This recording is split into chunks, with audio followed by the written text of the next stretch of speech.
صاحبتي المحسودة فجأة كده لقينا على الواتساب، فجأة صاحبتنا بتقول لنا: يا جماعة أنا كنت قاعدة بشرب كوباية القهوة وفجأة فجأة كل الناس نايمة، سمعت صوت بوم فرقعة كبيرة في المطبخ. دخلت لقيت برطمان النوتيلا اتكسر 100 حتة. قلت امسحه وانضفه، مفيش أي حاجة.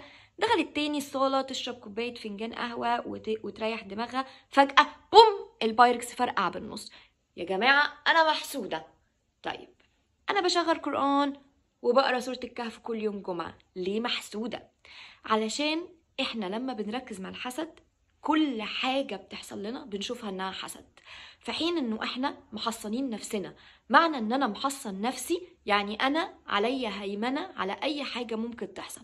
انا القوي، مش الحاجة هي اللي اقوى مني، لكن نظرتي انا للحاجة هي اللي بتقول ان انا دايما محسودة. فاي حاجة هتحصل في حياتي هقول انها حسد.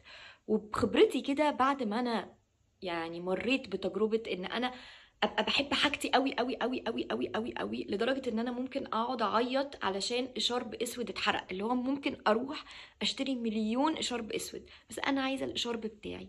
اكتشفت انه زي ما كانوا بيقولوا زمان ان كل حاجة ليها عمر، بتاخد وقتها وبتاخد دورتها وبتخلص خلاص.